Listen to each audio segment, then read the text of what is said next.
Hi everyone. So today's video is going to be based on a look that I've created using depotted eyeshadows.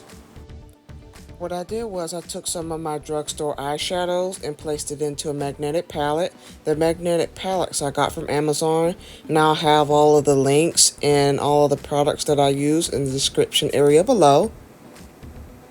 This look is perfect for the spring and the summertime, especially on St. Patrick's Day. I'm kind of late to the St. Patrick's Day looks, but I enjoyed creating this look. If you would like to see how I created this look, then stay tuned.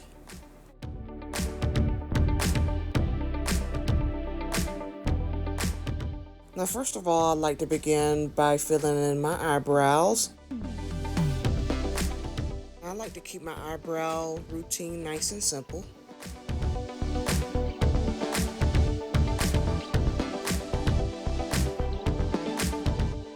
Now, second of all, I like to set my eyebrows in place using my favorite eyebrow gel.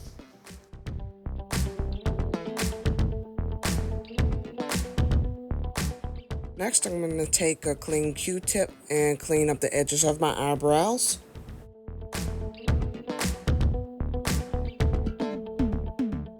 Now I'm going in with my absolute favorite eyeshadow base of all time, which is the MAC Paint Pot in the shade Layin Low.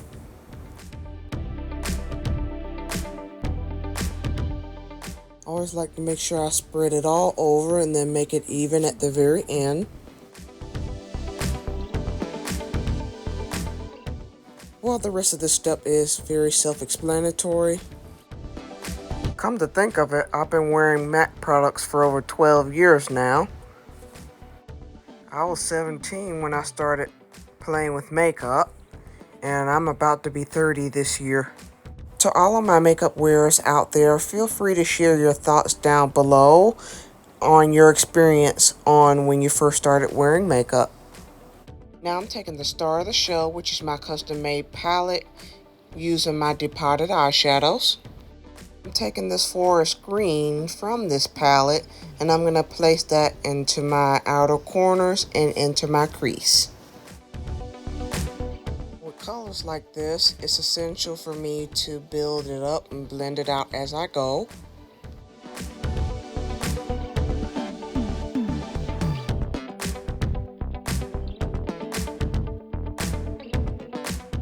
Now I'm going to take another one of my custom-made palettes made with Colourpop eyeshadows that I depotted, and I'm going to take a beige shade and blend on the top of my crease.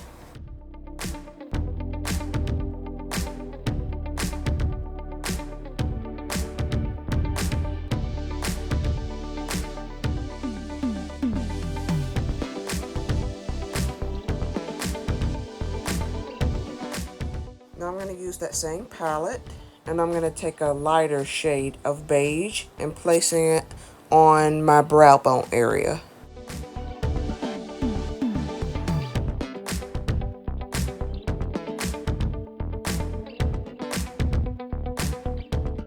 Now I'm going to take a white base and then use it to create a half cut crease shape. Now I never usually use a white base unless I'm using brighter colors. This product is so white and creamy that it reminds me of sour cream, and not only that, it helps the colors to pop a lot more.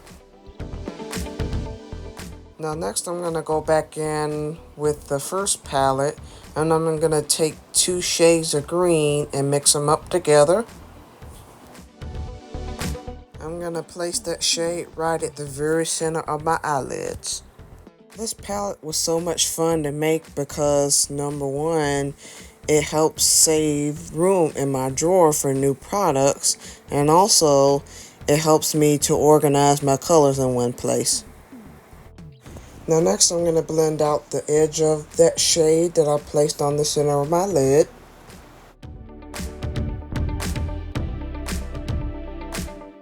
Now I'm taking this first palette again, and then I'm going to use a minty shade of green and then placing it on the second half of my lid.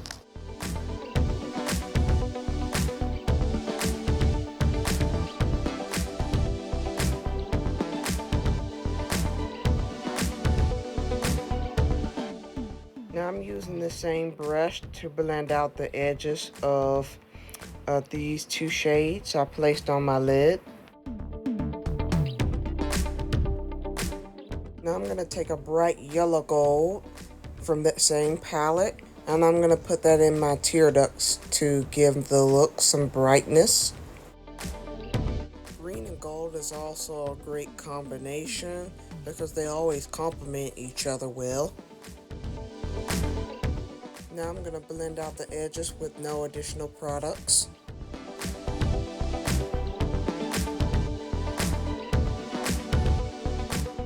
Now I'm going to take my favorite black gel eyeliner of all time, and I'm going to place it on the very top lash line. For this look, I decided to do just a straight line without wing in it.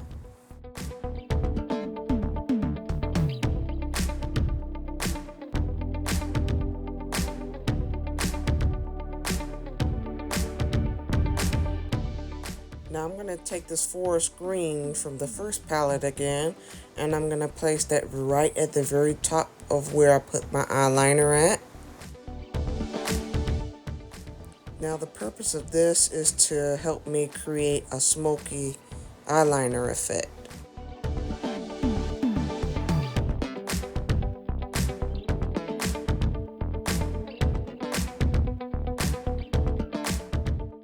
Okay, now I'm going to keep blending until I'm satisfied with the way it looks.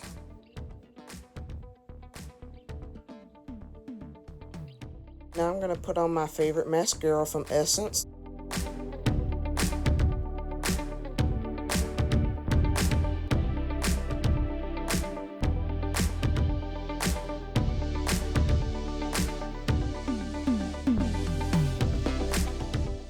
Now I'm going to take my lash glue by Kiss, and I'm going to put it on my top lash line. I love using this method to put on my eyelashes because it always helps stay on longer.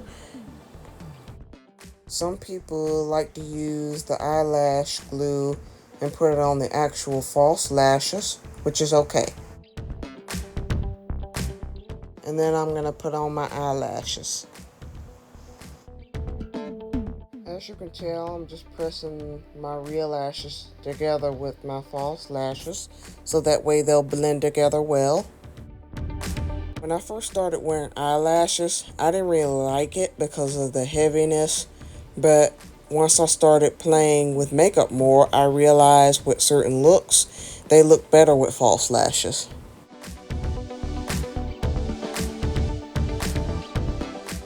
Now next I'm using the same black gel eyeliner, and I'm placing it on my lower lash line and waterline. This is the blackest gel eyeliner I have ever used. I also got this gel liner from Amazon, and it came with a bottle of Duraline. And Duraline is a liquid that allows you to use with an eyeliner or with eyeshadows that you can create your own eyeliners with. Once again, I'm going to take that first palette, and I'm going to use that forest green again, and then smudge out my black eyeliner. Now I'm going to be placing that on my lower lash line where I put the black eyeliner.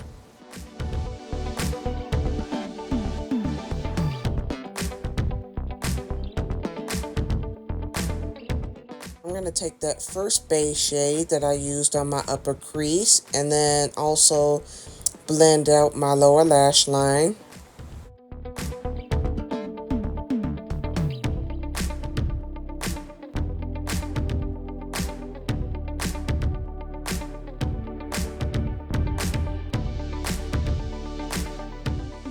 Now I'm using a cotton pad with some makeup remover, and I'm obviously cleaning up the edges of my eyeshadows.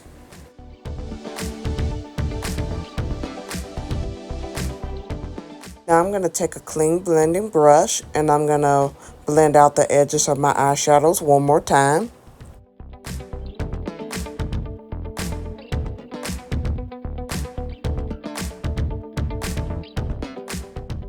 Now that my eyeshadow is all done, I'm going to move on to the face. So I'm starting with Urban Decay's All Nighter Primer, And then I'm going to mix it up with Maybelline's Fit Me foundation.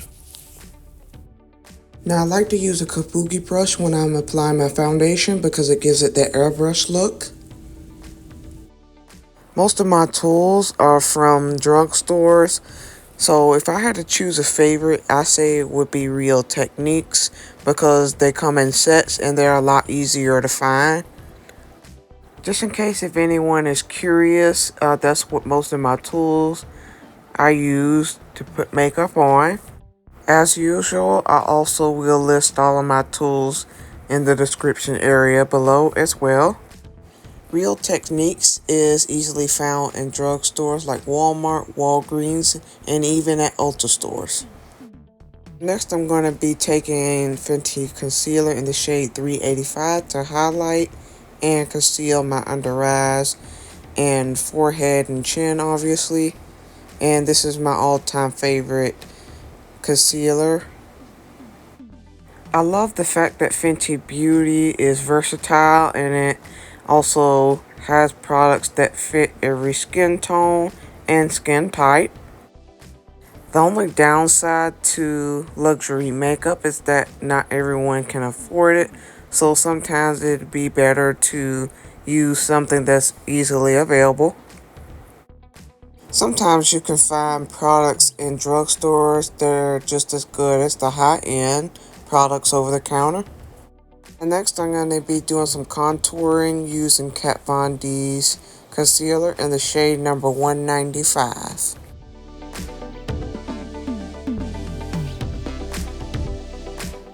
Now I'm going to give that a nice blend by using Wet n Wild's contouring brush. Some Wet n Wild tools are good too for when you're on a budget. If you have a favorite brand of makeup, feel free to let me know in the comments below. This Wet n Wild brush is perfect for contouring and getting into hard to reach spots.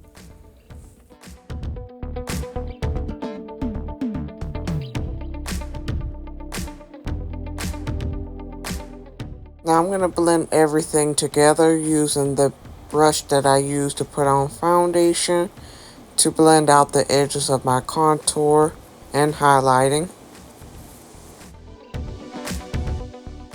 I'm a perfectionist, so I always like to have my makeup on point, so I want to make sure it's blended nice and seamless.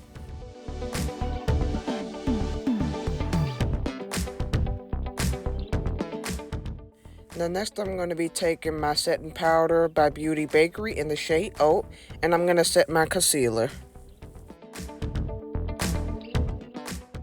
I like this method better when I press it into the skin as opposed to the baking method that was used in 2016. I like the fact that it keeps my skin nice and matte for most of the day, but once I get home, it's more like a satin finish.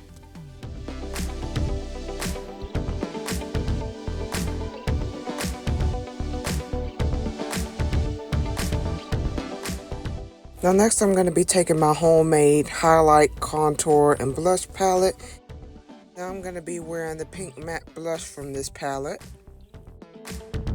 I also made this palette from eyeshadows that I wasn't using. It's always nice to take some of the things that you have and make something new out of it, so that way you can be able to get the most out of it.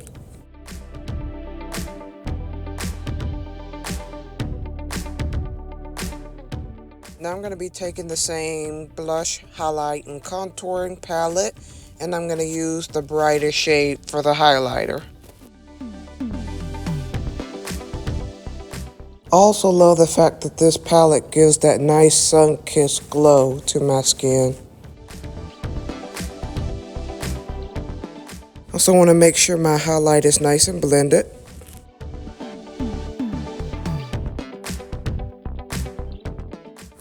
Well, the rest of this step is self-explanatory.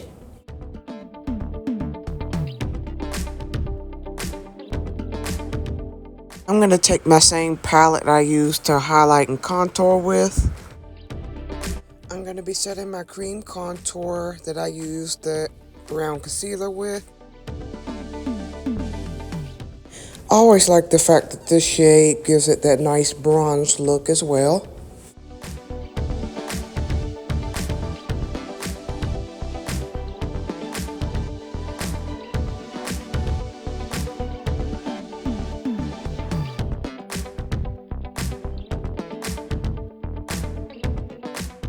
Now next I'm going to be taking MAC Studio Fix Powder in the shade NW45, and I'm going to make sure I blend out everything together.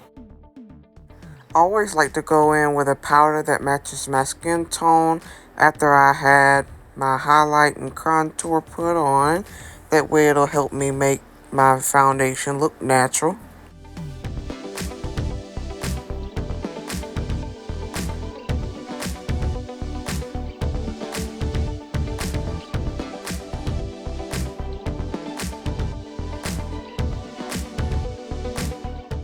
Now I'm going to use Urban Decay's All Nighter Spray to set my foundation, contour, concealer, and powder all in place.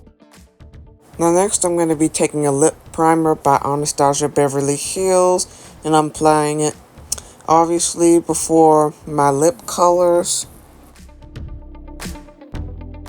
I'm going to be taking my powder brush and dabbing away the excess moisture on my lips. Next, I'm going to be applying MAC's Cork Lip Liner, which is my absolute holy grail for when I'm wearing nude lipsticks. As you can tell, looks like this lip liner is on its last leg and it's seeing better days.